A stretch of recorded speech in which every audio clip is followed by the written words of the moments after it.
이제 다 같이 일어나셔서 오늘도 우리를 불러 예배케 하신 하나님께 감사하며 함께 사도신경으로 우리의 신앙을 고백하겠습니다. 나는 전능하신 아버지 하나님 천지의 창조주를 믿습니다. 나는 그의 유일하신 아들 우리 주 예수 그리스도를 믿습니다.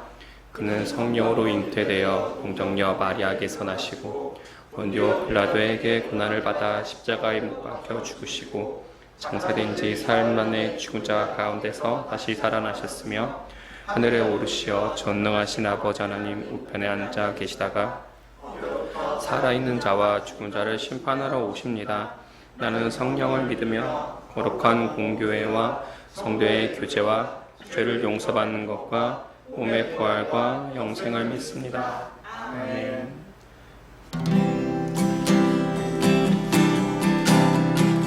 하나님께 찬양 드리겠습니다. 내 입술의 말, 내 입술의 말과 나의 마음의 묵상이 주께 연락되기 원하네. 내 입술의 말과 나의 마음의 묵상이 주께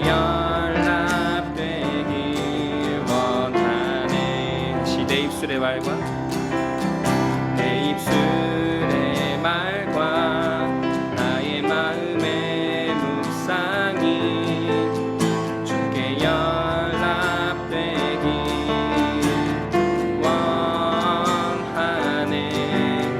내 입술의 말과 나의 마음의 묵상이 주께 연락되기 내 반성 나의 구원자, 내 반성 나의 구원자, 나의 노래하리유. 주님 눈에 축복되길 원하네. 모든 순간순간마다 주의 종 되길 원해. 주님 눈에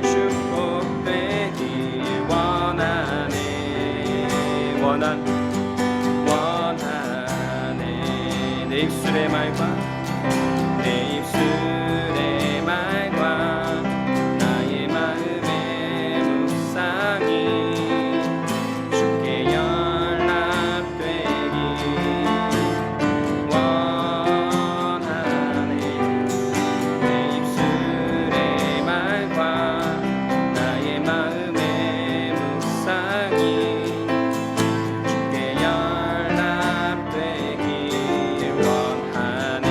내 반성 나의 구원자, 내 반성 나의 구원자, 나의 노래하리유.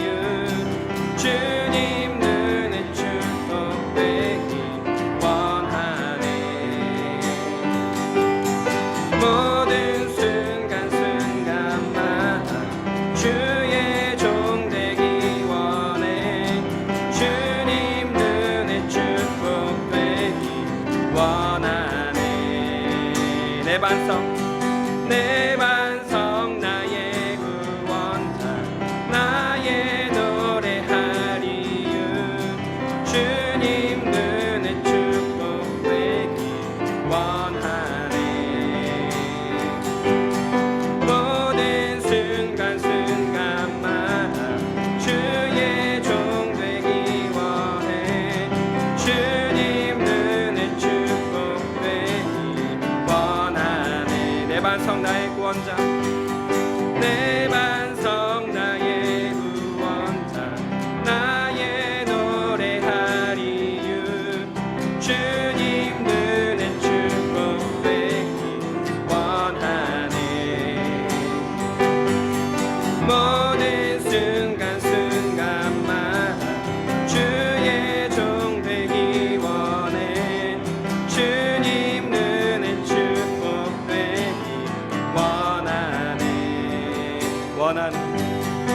원하네. 은혜로 만들어가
범죄한 우리가 어찌 범죄한 우리가 어찌 서리요.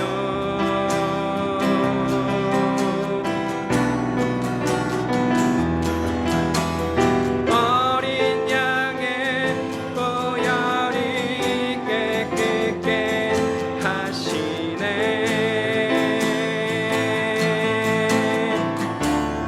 범죄한 우리가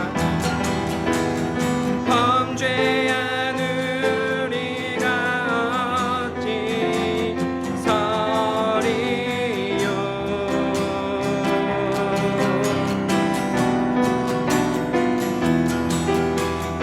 어린 양의 보혈이 깨끗게 하시네. 범죄한 우리가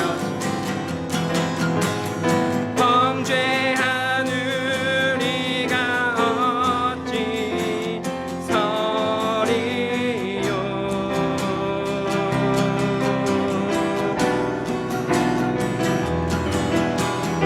어린 양의 보혈이 깨끗게 하시네.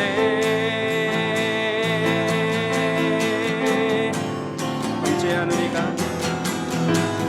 범죄한 우리가 어찌 서리요.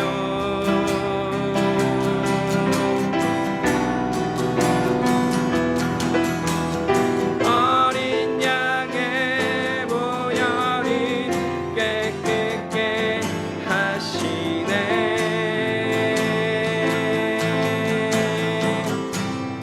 은혜로 만들어가는 은혜로 만들어가네.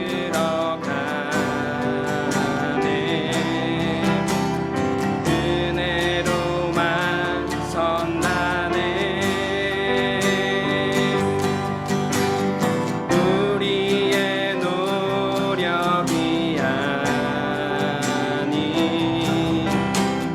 어린 양의 보혈로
앞에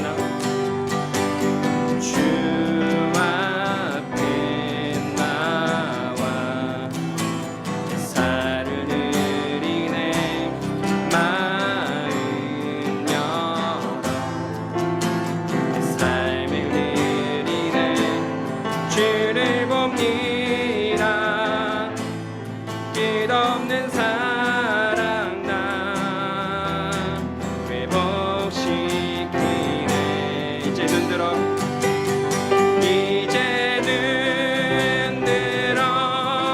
주변에 그 능력 날 새롭게 해 주님의 사랑 날 만지시니 내 모든 두려움 사라지네 폭풍 속에도 주 붙들고 믿음으로 주와 건네 갈보리 언덕 넘어 그 어느 날 주 안에 온전케 되리 이제 눈 들어 이제는 들어 주변에 그 능력 날 새롭게 주님의 사랑 날 만지시니 내 모든 두려움 사라지네 폭풍 속에도 주 붙들고 믿음으로 주와 건네 갈보리 언덕 넘어 그 어느 날 주 안에 온전케 되리 이제는 들어 주변에 그 능력 날 새롭게 해 주님의 사랑 날 만지시니 내 모든 두려움 사라지네 폭풍 속에도 주 붙들고 믿음으로 주와 건네 갈보리 언덕 넘어 그 어느 날 주 안에 온전케 되리 주 안에 온전케 되리 주 안에 온전케 되리 주 안에 온전케 되리 아멘. 계속해서 침묵으로 기도하시겠습니다.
창조의 주님, 우리를 만드시고 택하셔서 이 자리에 하나님의 백성으로 예배케 하심에 감사드립니다.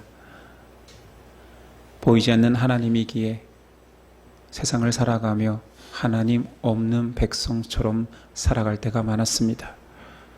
우리를 용서하여 주시고 우리가 보지 못한다고 해서 역사하지 않는 하나님이 아님을 알고 있사오니 믿음으로 하나님을 온전히 바라보게 하옵소서. 말씀으로 하나님을 인지하며 순종할 수 있는 백성 되게 하옵소서. 부족한 우리가 육신으로 살았습니다. 용서하여 주시고 예배 가운데 다시 회복되는 은혜가 있게 하옵소서. 초대하신 은혜에 감사하여서 예물 드립니다. 이 예물이 하나님 사랑이 더 많은 사람에게 전파될 수 있도록 하옵시고 예심 공동체가 든든히 세워질 수 있도록 역사하옵소서. 주님, 오늘도 연약한 우리에게 젖과 꿀을 허락하옵소서. 말씀이 생명의 양식되어 우리의 믿음이 확연히 드러날 수 있도록 도와주옵소서. 성령님, 오늘도 그 생명의 말씀이 우리의 것 되도록 역사하기를 간절히 구하오며 예수 그리스도 이름으로 기도드립니다. 아멘. 우리 일어나서서 십계명 낭독이 있겠습니다. 하나님이 이 모든 말씀으로 말씀하여 이르시되 나는 너를 애굽 땅 종되었던 집에서 인도하여 낸 내 하나님 여호와니라. 제1은 너는 나 외에는 다른 신들을 내게 두지 말라. 제2는 너를 위하여 새긴 우상을 만들지 말고 또 위로 하늘에 있는 것이나 아래로 땅에 있는 것이나 땅 아래 물속에 있는 것에 어떤 형상도 만들지 말며 그것들에게 절하지 말며 그것들을 섬기지 말라. 제3은 너는 내 하나님 여호와의 이름을 망령되게 부르지 말라. 제4는 안식일을 기억하여 거룩하게 지키라. 제5는 내 부모를 공경하라. 제6은 살인하지 말라. 제7은 간음하지 말라. 제8은 도둑질하지 말라. 제9는 내 이웃에 대하여 거짓 증거하지 말라. 제10은 내 이웃의 재물 탐내지 말라. 예수께서 이르시되 내 마음을 다하고 목숨을 다하고 뜻을 다하여 주 너희 하나님을 사랑하라 하셨으니 이것이 크고 첫째 되는 계명이요 둘째도 그와 같으니 내 이웃을 내 자신같이 사랑하라 하셨으니 이 두 계명이 온 율법과 선지자의 강령이니라. 아멘.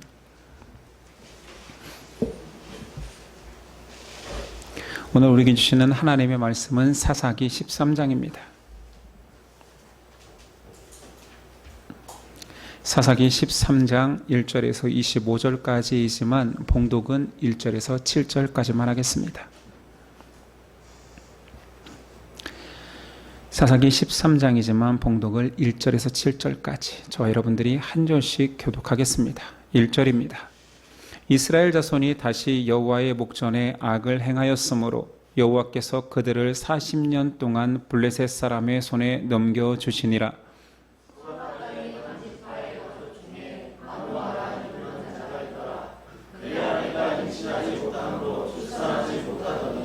여호와의 사자가 그 여인에게 나타나서 그에게 이르시되 보라, 내가 본래 임신하지 못함으로 출산하지 못하였으나 이제 임신하여 아들을 낳으리니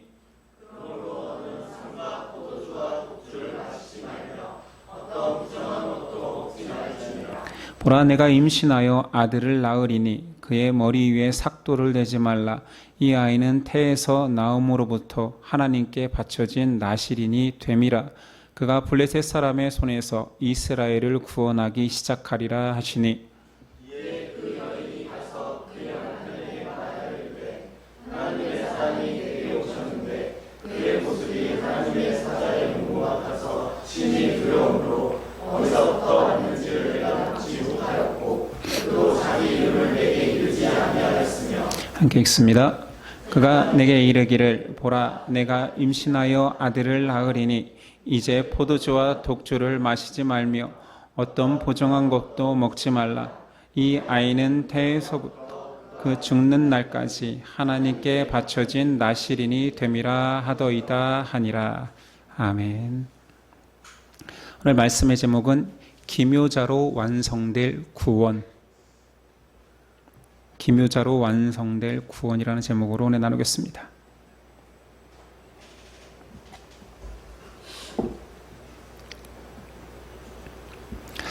오늘은 사사기에 등장하는 마지막 사사 삼손 이야기의 시작입니다.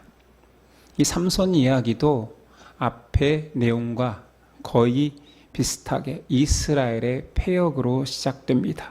1절 이스라엘 자손이 다시 여호와의 목전에 악을 행하였으므로 여호와께서 그들을 40년 동안 블레셋 사람의 손에 넘겨주시니라.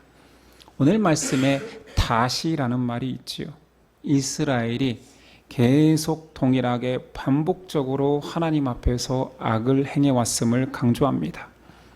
사사기 전체는 그렇게 이스라엘의 패역이 점층적으로 커져감을 보여주고 있습니다.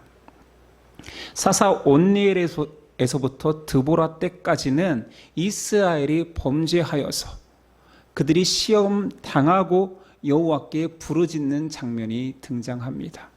그런데 그 다음 기드온에서부터는 부르짖었을 때 여호와께서 한 선지자를 보내어서 이스라엘을 책망하는 장면이 추가되고, 입다에서는 하나님의 책망뿐만 아니라 조롱까지 등장합니다.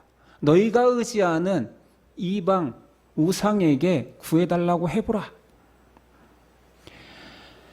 입다의 때에 암몬과 전쟁을 치를 때 여호와를 찾지 않고 입다만 의지하지요. 이제 더 나아가 삼손의 때 블레셋의 핍박 아래에서 사는 이스라엘은 그들과 타협하여서 그들과 함께 공존합니다. 하나님이 온데간데 없지요. 이런 이스라엘의 상태를 상징적으로 드러내는 사람이 삼손의 아비 마노아입니다. 그 이름의 뜻은 평안입니다. 40년 동안 블레셋의 압제 아래 살고 있는데 그의 이름이 평안이지요. 우연의 일치일 수도 있지만 하나님은 사람의 이름을 통해서도 일일이 하나님의 뜻을 계획하십니다. 접두어 마만 붙었지 이 마노아는 노아와 동일한 뜻의 이름입니다. 평안이라 불리던 그 노아의 때에 하나님의 심판에 있었듯 마노아의 때에 이스라엘은 하나님을 찾지 않지만 평안합니다. 이렇게 하나님의 백성이 하나님 없이 평안한 것을 성경은 타락이라고 말합니다. 신앙인이 죄를 짓고 계명을 어겨야지만이 타락이 아니라 하나님이 없는데도, 하나님과 동행하지 않는데도 평안한 상태를 타락이라 말하고 있지. 이런 이스라엘에게 하나님께서 계시의 말씀을 삼손의 부모에게 줍니다. 그 시작은 부부의 불임으로 소개합니다. 임신하지 못함은 이스라엘에게 더 이상 생명의 소망이 없다라는 뜻이지요. 구약의 관점에서 이렇게 불임, 생명이 없는 상태를 여러 번 계시하심으로 하나님의 뜻에서 떠난 자들의 영적 상태를 묘사해 왔지요. 사라도 그러하였고 한나도 그리하였습니다. 구약 성경의 관점에서 생명의 잉태는 하나님의 창조 사역이며 불임은 그 창조 사역의 단절을 의미합니다. 여호와의 사자가 와 이제 마노아의 아내에게 자녀 있음을 알려줍니다. 수태고지하지요. 3절 여호와의 사자가 그 여인에게 나타나서 그에게 이르시되 보라 내가 본래 임신하지 못함으로 출산하지 못하였으나 이제 임신하여 아들을 낳으리니.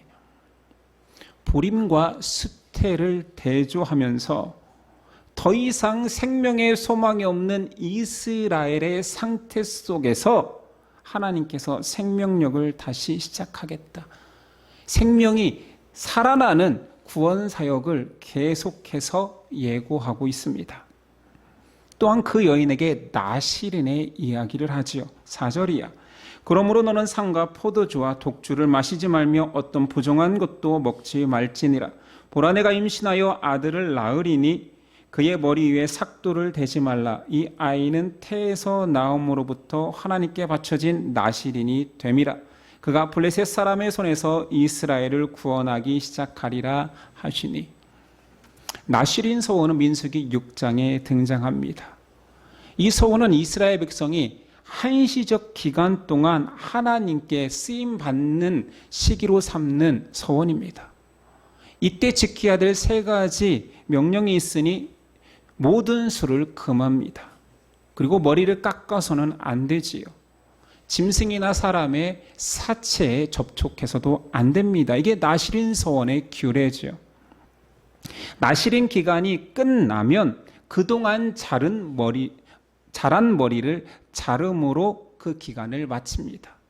바울도 그러했지요. 사도행전 18장에 보면 바울이 일찍이 서원이 있었으므로 갱그리아에서 머리를 깎았더라. 바울 머리 깎은 이야기를 한 것이 아니라 일찍이 나시린 서원을 하였고 갱그리아에서 그 서원 기간이 종료되었음을 말하고 있는 거지. 삼손은 태어나면 태중에서부터 죽는 날까지라는 표현이 있으니 한시적인 나시린이 아니라 평생 나시든으로 하나님께서 세우셨고 서원한 상태입니다.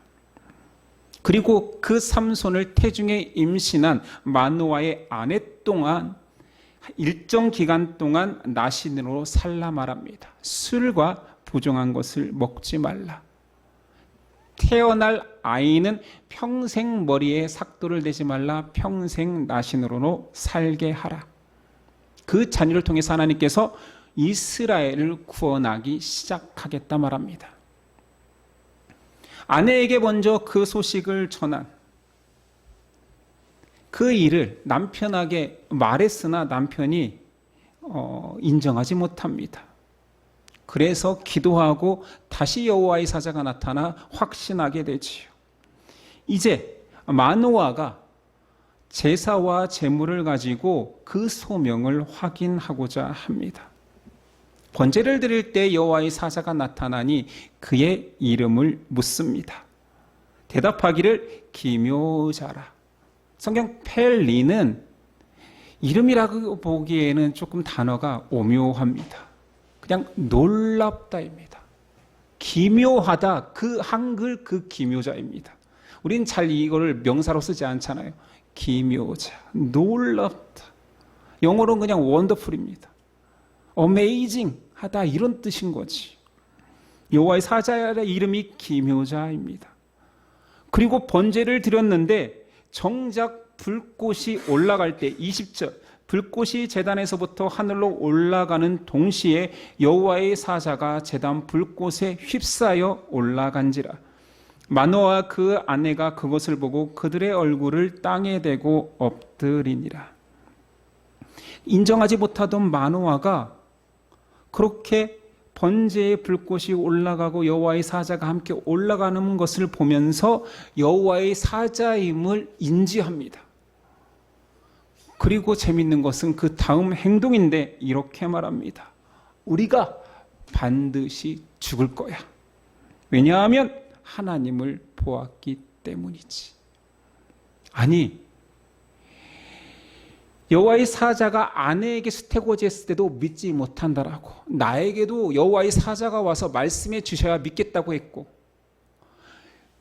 내 태에 있는 아이를 통해서 이스라엘을 구원하겠다라는 소명을 주셨을 때에도 이 소명에 대한 확신을, 내 재물을 받아주시면 확신하겠습니다 했는데 그 모든 것들을 이루어 주시니 하는 행동이 나 이제 죽었다입니다. 독특하지 않습니까? 마노아의 영적 무지를 그대로 드러냅니다. 현상에만 집중하는 거예요. 피상적으로 신앙하는 거지요. 이런 일이 있으니 하나님을 본 자는 죽는다더라. 하나님의 영광을 보았으니 나도 죽을 것이다. 아내가 그를 오히려 위로합니다. 하나님께서 우리의 번제와 소제를 받으신 걸로 봐서 우리를 죽이지 않으실 것이다. 이게 또 위로가 된다는 게 되게 웃기지요. 이게 모든 신앙인의 영적 무지와 실수를 나타내고 있습니다. 우리 기독교 신앙인들이 하나님을 섬긴다 하면서 얼마나 열심입니까? 하나님 보여주세요. 하나님 응답하여 주세요. 그런데 정작 하나님의 영광을 보면 죽을까 합니다. 나 죽는 거 아니야? 하나님의 영광을 보여달라고 하면서 보여주면 나 이제 죽는다. 두려워합니다. 수많은 간구를 드리는데 그 간구에 응답이 있으면 더 믿음이 좋아지는 것이 아니라 그 간구의 응답이 유익한지 무익한지도 모른 채 살아갑니다. 당연하게도 하나님의 뜻은 관심이 없지요. 신앙하면서 기도 응답 받는 것이 좋은 믿음이라고 생각하지 하나님의 뜻을 알아가는 것이 좋은 믿음이라는 생각은 별로 못합니다. 마노아와 같지요. 지금 여호와의 사자가 왜 왔는지, 이 가정을 통해 하나님 무슨 일을 하시겠다라는 그 가장 중요한 내용은 다 망각한 채 내 재물이 불처럼 올라갔어. 이제 난 죽을 거야. 이 모든 것들이 본인이 요구한 것임에도 불구하고 현상 앞에 두려워 떨기만 합니다. 많은 신앙인들이 그렇지 않나요? 말씀하여 주시옵소서, 말씀하여 주시옵소서. 말씀이 눈앞에 있는데 보지는 않습니다. 수많은 기도의 간구가 있지만 응답받고도 하나님을 인정하고 고백하고 찬양하기보다는 그냥 만족하지요. 마노아의 상태는 영적 이스라엘의 상태입니다. 사사기 시대를 대변하고 있습니다. 하나님을 믿는 이스라엘 백성이 하나님의 목전에서 눈앞에서 우상에게 절하고 우상을 숭배하고 있습니다. 그 이유는 자기 유익을 위하여서. 어떻게 우리가 사사기를 보면서 우리와 다른 처절한 믿음 없음을 바랍니까? 우리와 같은 처절한 믿음 없음이지요. 이제 하나님의 계획이 삼손의 출생을 통하여서 나타납니다. 24절. 그 여인이 아들을 낳음에 그의 이름을 삼손이라 하니라. 그 아이가 자라매 여호와께서 그에게 복을 주시더니. 삼손의 이름의 뜻은 작은 태양입니다. 사사기 그 어두운 암흑기에 하나님께서 태양, 빛을 허락하십니다. 이는 앞으로 영원한 빛 되실 영원한 태양이신 예수님을 예표하는 거지요. 그 아이가 자라감에 여호와께서 복을 주신다 말합니다. 성경에서 복, 좋아하는 우리 단어잖아요. 복을 잘 헤아려 보십시오. 성경에 나온 복을 볼 때마다 어떤 복입니까? 하나님 백성으로 살아갈 수 있는 하나님의 백성다움의 복입니다. 우리가 생각하는 그런 복하고는 다르죠. 물론 그 복을 묘사하기 위해서 풍성함이 사용되고 생명이 사용되고 후손의 잘됨이 사용될 뿐이지 그 복은 정확히 하나님 백성으로서의 구원을 말합니다. 삼손에게 복을 허락하신다라는 것은 이제 하나님이 택한 사사 삼손을 통하여서 블레셋의 압제에서 구원하시기는 하나님의 복을 말합니다. 삼손이 구원을 완성하는 것은 아닙니다. 블레셋을 한번 이겼다고 해서 이스라엘이 완전한 해방을 맛보는 것도 아닙니다. 그러나 삼손을 통하여서 완전히 어두워져 버린, 이제 하나님을 인정조차 하지 않고 하나님 없이도 평안한 그 이스라엘 가운데에서 태양을 보내어서 구원해 내겠다, 생명의 빛을 허락하겠다라는 하나님의 구원 계획이 계속되고 있음을 선언한 것입니다. 사람이 그 일을 행하는 것이 아니라 하나님께서 행하십니다. 이스라엘이 태양같이 살아낸 것이 아니라 암흑 중에서도 하나님은 태양을 허락하신 것입니다. 신약성경 디모데후서 1장 9절이 이렇습니다. 하나님이 우리를 구원하사 거룩하신 소명으로 부르심은 우리의 행위대로 하심이 아니요 오직 자기의 뜻과 영원 전부터 그리스도 예수 안에서 우리에게 주신 은혜대로 하심이라. 약속하신 하나님이 신실하게 이루시는 거지 사람이 이룬 것이 아닙니다. 하나님께서는 삼손의 인생을 통하여서 또다시 하나님의 구원 계획을 보여주는 것입니다. 왜냐? 계속 그 약속을 잃어버리니까, 잊어버리니까, 망각하니까 또 말씀하시고 또 말씀하시고, 기억에서 사라져버리니까 또 보여주시고 또 보여주시는 하나님의 은혜인 것입니다. 이스라엘 백성은 철저하게 지금 시점에서 하나님의 백성다움은 다 사라져버렸습니다. 블레셋과 일반입니다. 섞여서 그들하고 공존하고 있습니다. 그것을 마노아로 대변하는 것입니다. 블레셋과 타협하여 세상과 공존하면서 평안합니다. 삼손이 이제 등장하고 앞으로 볼 삼손의 내용은 이 블레셋과 싸웁니다. 그런데 이스라엘의 반응이 독특합니다. 삼손을 원망합니다. 아니, 우리가 블레셋과 이렇게 잘 살고 있는데, 우리 세상에서 그렇게 잘 누리고 있는데 왜 삼손 너가 이 화평을 깨냐고 원망하기 시작합니다. 근데 이것은 예수님이 확증하셨습니다. 너희는 세상에서 분열하게 될 것이다. 내 복음이 들어가면 세상과 불화할 것이다. 마태복음 10장 34절. 내가 세상에 화평을 주러 온 줄로 생각하지 말라. 화평이 아니요 검을 주러 왔노라. 세상의 처세술로 우리가 세상에서 인정받는 거, 그거 조심해야 됩니다. 우리가 진짜 신앙의 지조를 지키면서 잘 살아가고 있다고 착각하시면 안 됩니다. 세상은 우리의 안식처가 아니기 때문입니다.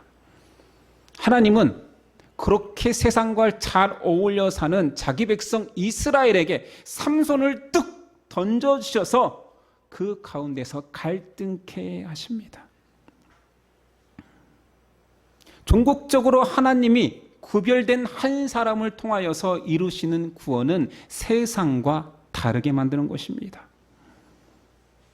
하나님의 사람이 하나님이 택한 한 사람을 통하여서 이 세상이 불편해지는 거지요.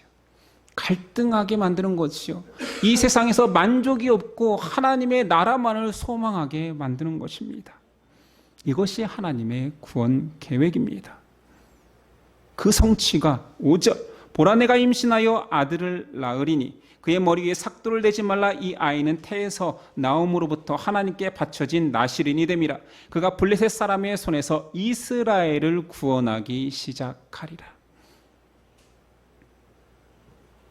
삼손이 지금 뭐 했습니까? 태중에 있는데 어떻게 이스라엘을 구원합니까? 하나님이 선택한 구별된 한 사람을 통하여서 내 백성 이스라엘이 완전히 세상과 동화되어 살아가고 있는데 그 사람을 통하여서 내가 다시 세상에서 건져내겠다. 출애굽시키겠다. 모세를 통하여서 출애굽시킨 이스라엘 백성이 가나안 땅, 내 복이 넘치는 땅에서 세상이 다시 되어버렸습니다. 그래서 삼손을 던져 내가 다시 출애굽시키겠다. 내 백성이 세상과 함께 살며 공조하는 그 삶을 깨뜨려버리겠다. 내 백성은 세상에서 불편해야 된다. 힘든 세상의 길을 내가 다시 보일 것이다. 삼손을 통하여서 블레셋에서의 구원이 시작됩니다. 이거는 표면적 구원이죠. 사무엘과 사울을 거쳐 다윗의 때에 블레셋으로부터 완벽한 구원을 이루어냅니다. 이 또한 한 나라로서 이스라엘이 세워져감을 보여주는 것이 아니라 영적 이스라엘을 예표하는 것입니다. 다윗이 그리스도를 예표하는 것처럼 영적 이스라엘은 보라 처녀가 잉태하여 아들을 낳으리니 그가 죄에서 내 백성을 구원할 자임이라. 이 예수님 수태고지의 내용이에요. 삼손의 수태고지 내용과 완벽하게 동일하잖아요. 삼손이 블레셋을 표면적으로 구원해내는 것을 구원을 시작하듯 예수님께서 이 땅에 오셔서 영적 이스라엘을 세상에서 구원해 내시겠다라는 하나님의 의지가 구약 성경에 드러난 것입니다. 삼손은 치밀하게 예수 그리스도를 예표하고 있습니다. 너무나 완벽하게. 삼손이 등장할 때의 상황은 이스라엘의 가장 어두운 암흑기입니다. 그 어두운 암흑기, 생명이 도대체 있을 수 없는 그 암흑기를 표현하는 것이 마노아와 아내의 불임이지요. 너희 속에는 생명의 소망이 없어. 너희는 이제 죽을 일만 있어. 예수님께서 때가 참에 이 땅에 오셨을 때에는 성경을 한번 보십시오. 구약 성경과 신약 성경은 종이 한 장 차이일 뿐이지만 그 간격은 400년이라는 하나님의 선지자가 씨가 발라버려서 아무도 하나님의 메시지를 전해지지 않는 암흑기라 칭합니다. 그때 예수님이 오셨지요. 지금 사사기와 똑같습니다. 하나님께서 마노아의 아내에게 수태고지를 하십니다. 예수님의 어머니 마리아에게도 먼저 예수님 나심을, 잉태하심을 수태고지하셨지요. 그리고 나중에 남편이 알게 되고 구원 계획에 참여하게 됩니다. 사사기는 앞에서는 계속 선택받은 어떤 한 사람에게 직접적으로 소명을 줍니다. 맞지요? 모든 사사가 그랬잖아요. 근데 독특하게 태어나지도 않은 아들에게, 자녀에게, 그 태중에 하나님의 택하시고 그 부모에게 사사됨을 명령하십니다. 삼손이 철저하게 예수님의 삶을 예표하기 때문입니다. 또한 마노아의 제물이 드려졌을 때 그 불과 함께 무엇이 드려졌습니까? 여호와의 사자가 함께 드려집니다. 그런데 그 여호와의 사자의 이름을 물었으니 기묘자래요. 펠리, 그냥 놀라운 경이로운 사람이래요. 근데 이 기묘자라는 예수님의 이름을 예언한 선지자가 있으니 이사야 선지자입니다. 이사야 9장 6절. 이는 한 아기가 우리에게서 낳고 한 아들을 우리에게 주신 바 되었는데 그의 어깨에는 정사를 메었고 그의 이름은 기묘자라. 정확히 일치합니다. 하나님께서는 이스라엘 회복을 위하여서 마노아의 제물이 아니다. 이 제물을 통하여서 내 구원 사역이 시작되는 것이 아니라 이 제물과 함께 드려진 여호와의 사자. 구약의 여호와의 사자는 분명히 사자로 등장했는데 어느 순간 여호와라 불리우고 주님이라 불리우는, 그래서 여러분들이 상식적으로 알아야 되는 것은 뭐냐? 그게 신약에서 등장할 아직 성육신하지 않은 예수님이라고 여러 번 언급했습니다. 20절, 불꽃이 제단에서부터 하늘로 올라가는 동시에 여호와의 사자가 제단 불꽃에 휩싸여 올라간지라. 마노아와 그의 아내가 그것을 보고 그들의 얼굴을 땅에 대고 엎드리니라. 하나님이 마노아의 제물을 받으신 것이 아니라 여호와의 사자가 불과 함께 올라가는 제물을 받으신 것입니다. 여호와의 사자는 그 이름은 기묘자라 불리는 성육신전 예수 그리스도이기 때문입니다. 영원한 생명을 누가 가지고 있습니까? 하나님이 주시는 방식이 무엇입니까? 네가 원하면 간구하면 구하면 준다고 하나님은 그렇게 생명을 주지 않습니다. 내가 정한 구원의 계획대로. 죄를 사하기 위해서는 생명의 희생이 필요한데 영원한 속죄의 제물이 될 어린 양. 아브라함 때부터 그 생명의 어린 양은 내가 준비한다. 여호와 이레. 그의 이름이 오늘 등장하니 기묘자입니다. 잉태치 못하는 이스라엘, 생명이 없고 소망이 사라진 이스라엘에게 영원한 생명을 주시기 위하여서 기묘자를 구원 계획의 제물로 삼으셨습니다. 또한 삼손이 예수님을 예표하는 마지막은 블레셋과 홀로 전쟁을 치릅니다. 앞의 사사의 내용과 다르지요. 앞의 사사들은 이스라엘 백성에게 모이라 말합니다. 전쟁을 치르자라고 전쟁 동원령을 내리지요. 근데 삼손은 홀로 싸웁니다. 홀로 나서서 수많은 블레셋 사람들을 죽입니다. 이가 예수님이 그 영적 전쟁에 홀로 참전하는 것을 예표하기 때문입니다. 물론 그는 진짜 메시아는 아니기에 인간적인 약함이 그의 스토리 속에서 계속 등장합니다. 그런데 우리는 삼손을 조금만 알면 그의 마지막을 알잖아요. 그의 마지막 때에 자신의 생명을 바쳐 종국적으로 블레셋 손에서 이스라엘을 구원해냅니다. 영원한 사사의 예표가 되는 거지요. 삼손의 죽음은 블레셋으로의 속박을 야기한 것처럼 참 사사이며 참 나시리는 예수의 죽음을 통하여서 이스라엘, 영적 이스라엘이 구원이 완성된다라는 의미입니다. 놀랍지 않습니까? 성경은 1.1획도 다른 이야기를 하지 않습니다.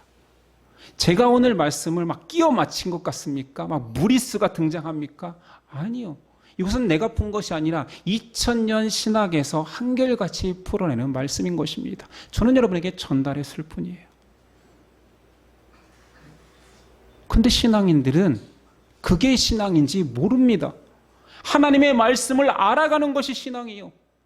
내가 하나님께 구하고 응답받고 하나님이 살아계시구나, 나를 통해서 일하시는구나, 나에게 좋은 일을 주시는구나, 하나님은 God is good, 좋으신 분이구나, 이것만을 고백하는 것이 신앙인 줄 알고 착각합니다. 만화와 같은 거죠. 현상에만 집중하는 신앙인들이 넘쳐나요. 하나님의 메시지를 얼마나 망각하면 하나님의 메시지를 다 안다 말합니다. 이스라엘도 다 알아요. 암송한다 말합니다. 쉐마교리 이마에 붙이고 팔에 붙이고 문설주에 붙여서 하나님의 말씀을 기억한다 말합니다. 그랬던 그들이 예수님을 몰라봅니다. 말씀으로 오신 예수님을 몰라봤다니까요. 지난주 설교 제목이 우리는 하나님을 알까? 우리는 바른 신앙일까? 제가 물었습니다.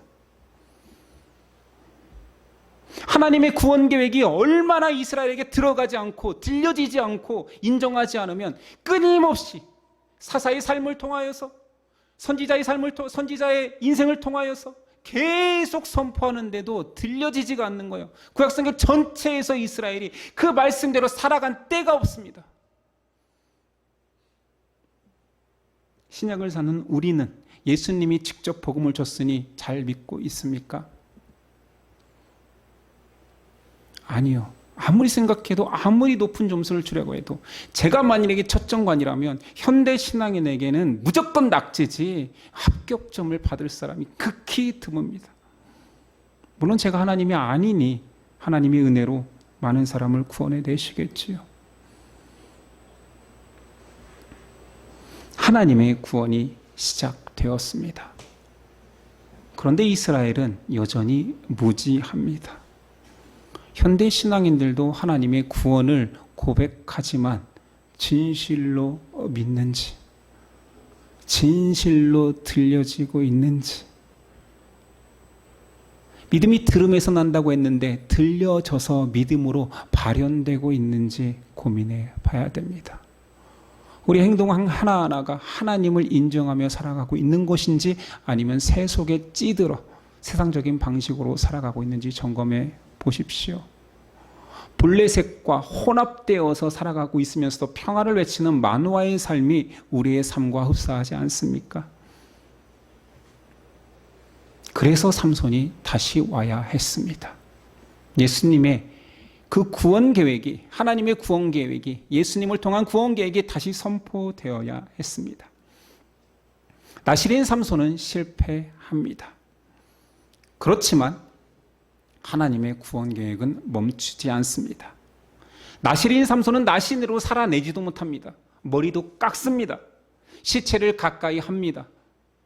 술을 먹었다라는 표현은 없지만 이방인 결혼식에 참여했으니 흥청망청 취했을 것입니다. 사람의 실수에 의해서 하나님의 구원 계획이 그러나 멈추지는 않습니다. 마지막 사사는 삼손이 아니요 영원한 사사 그리스도가 계십니다. 완전한 나시리는 삼손이 아니요 예수 그리스도이십니다. 결국 영적 이스라엘, 그 교회는 예수 그리스도에 의해서 구원받을 것입니다. 암흑길을 살아가고 있는 우리, 만화와 같이 평안하고 하나님은 인지하지 못하고 하나님을 보여달라 말했는데 하나님이 등장하면 피해버리고 죽을 것 같다라고 말하는 신앙인으로 살지 맙시다. 하나님의 은혜는 너무 놀라워 그 이름조차도 기묘자, 기묘하다, 놀랍다 라는 이름을 주실 수밖에 없었습니다. 아니, 하고 많은 아름다운 이름들 많은데 왜 우리에게 놀랍다라는 이름을 줬을까요? 당신의 이름이 무엇입니까? 내 이름은 기묘해, 상상 불허야. 왜냐하면 그 은혜가 그런 것이거든. 왜 나를 위해 죽으셨습니까? 너는 이해하기 힘들 거야. 그 사실만을 인정하지 그것이 이해되기는 힘들 거야. 그건 기묘한 거야, 놀라운 거야, 어메이징한 거고 사람이 이해할 수 없는 원더야. 그래서 그 이름을 쓰신 것입니다. 여러분과 제가 받은 그 복음의 은혜, 십자가의 은혜가 이런 것입니다. 공짜라는 말은 하찮다라는 의미가 아니라 샘할 수 있기 때문에 공짜로 주신 것입니다.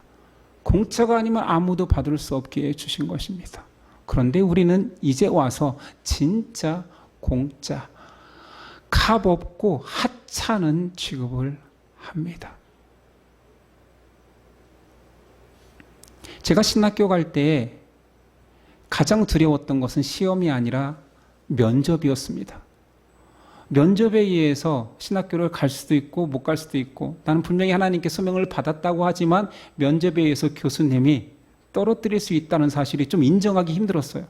그러나 이 모든 것들이 하나님이 섭리 가운데 있다라면 저 면접을 붙을 거라고 여겼습니다. 제가 면접에 가져간 키워드 하나는 딱 하나였습니다. 보네퍼의 책 나를 따르라에 나오는 값싼 은혜, 값비싼 은혜였습니다.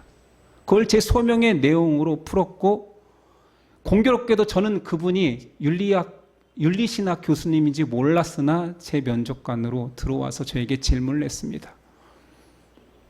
형제, 값싼 은혜, 값비싼 은혜를 썼던데 어디서 들었는가? 이렇게 묻더라고요.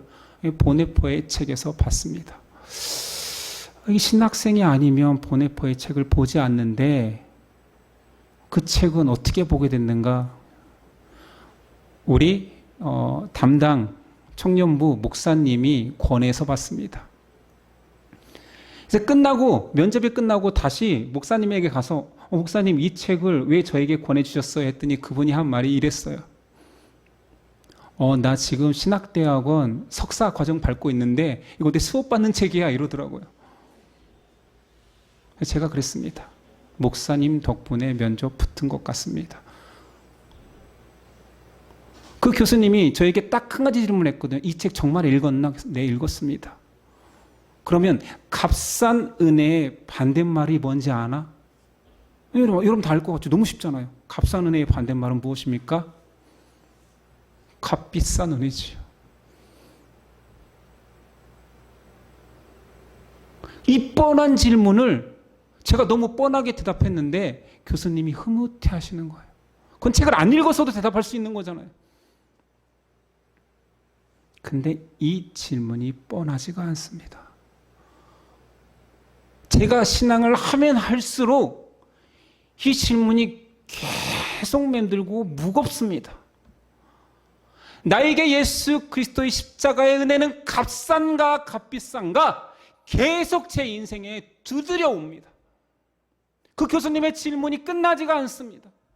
목사가 된 지금도, 살아가는 지금도 너는 그 십자가 은혜를 처음 고백했던 그 바닷가에 눈물 젖으며 통회하며 울던 그 고백을 하고 있는가? 진짜 너의 은혜는 비싼가? 묻고 있습니다. 여러분은 그 은혜가 정말 값비싸기 때문에 얻을 수 없는 걸 선물로 받았다는 걸 고백한 적이 언제입니까? 언제 그 고백을 했고 또 지금은 하고 있습니까? 그 은혜가 값싸지는 순간 우리는 블레셋 사람이 되는 것입니다. 내가 가나안이라는 자부심만 가지고 있는 거죠. 내가 이스라엘 백성이라는 자부심만 갖고 있지만 실제로는 블레셋 사람과 일반입니다. 그 은혜가 값싸지는 순간.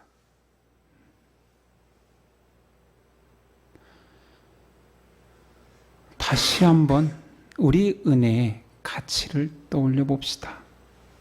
어메이징한, 기묘한 예수 그리스도의 은혜, 하나님의 구원 계획을 값없이 살아내는 우리가 되지 않았으면 좋겠습니다. 우리는 그 은혜의 가치를 알아 수시로 고백하고 입을 열어 찬양하는 저와 여러분 되었으면 좋겠습니다. 기도하겠습니다. 주님의 은혜가 놀랍다, 기묘하다 아무리 글로 묘사하여도 그 은혜를 직접 경험하지 않고 받지 않으면 알 수 없는 놀라운 은혜입니다. 처음 받았을 때의 감격이 너무 귀해서 받을 수 없습니다. 저같이 죄인에게 왜 주십니까? 하며 울던 때를 다 망각한 채 이 은혜가 태어날 때부터 내 거인 것처럼 절대로 빼앗기지 않는 내 소유인 것처럼 값싼 은혜로 전락되지 않도록 우리를 겸손히 이끌어 주옵소서. 세상의 많은 가치가 우리 앞에서 왔다 갔다 하며 블레셋의 영광이 우리를 유혹합니다. 삼손을 통하여서 우리를 분쟁케 하십니다. 우리의 인생 가운데 불악해 하십니다. 우리는 계속 죄 가운데 타협하기를 원할 것입니다. 그런 우리 인생 가운데 더 힘들게 하옵소서, 더 고민하게 하옵소서, 쉽게 신앙의 길을 택하고 이것이 바른 길인 것처럼 착각하지 않게 하옵소서. 이스라엘의 백성이 겪었던 그 고난이 하나님의 섬세한 은혜임을 우리 인생 가운데서도 고백하게 하옵소서. 전국적으로 그 은혜의 가치를 깨달아 우리를 구원하신 십자가의 길을 나도 나의 작은 십자가 지고 끝까지 걸어내는 우리 되게 하옵소서. 기대하며 예수 그리스도의 이름으로 기도드립니다. 아멘. 일어나서 결단 찬송 드리겠습니다.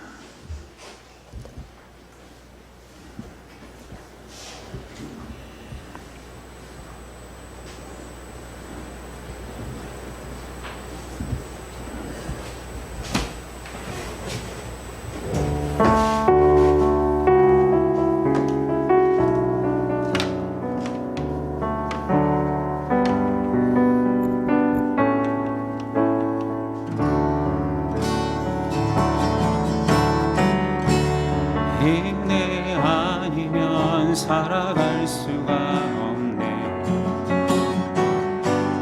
호흡마저도 다 주의 것이니 세상 평안과 위로 내게 없어도 예수 오직 예수뿐이네. 은혜 아니면 은혜 아니면 살아갈 수가 없네.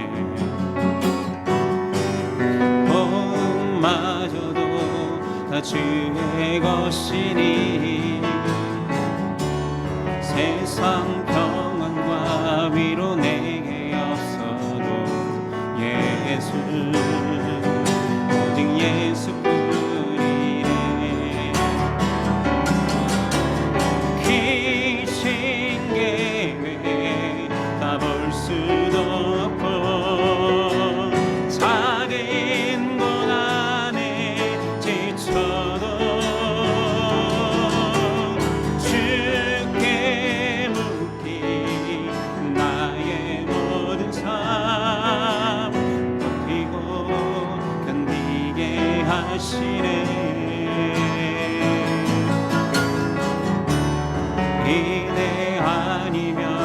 살아갈 수가 없네. 나의 모든 것 다 주께 맡기니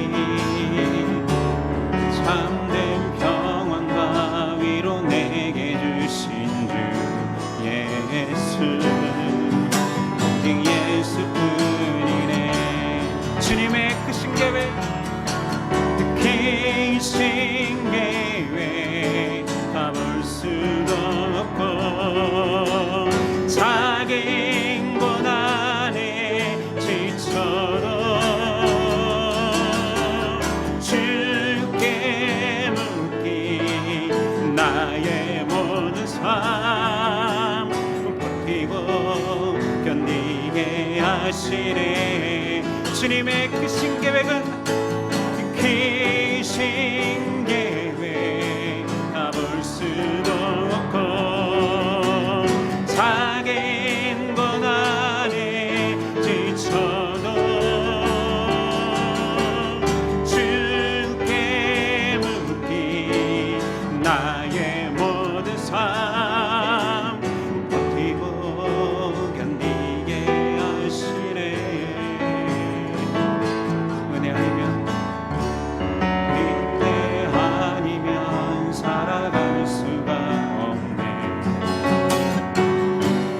나의 모든 것 다 주께 맡기니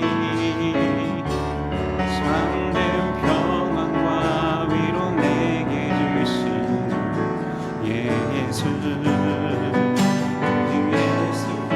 예수뿐이네. 은혜 아니면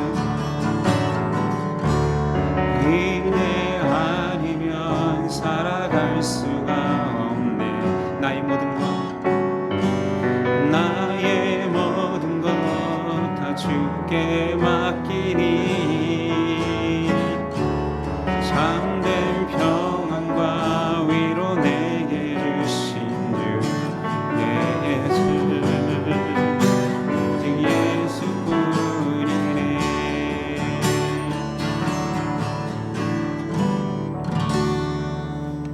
하겠습니다. 이제는 우리 주 예수 그리스도의 은혜와 아들을 보내신 하나님의 사랑과 성령님의 교통하심이 이제부터 영원까지 함께 하시기를 간절히 축원하옵나이다. 아멘.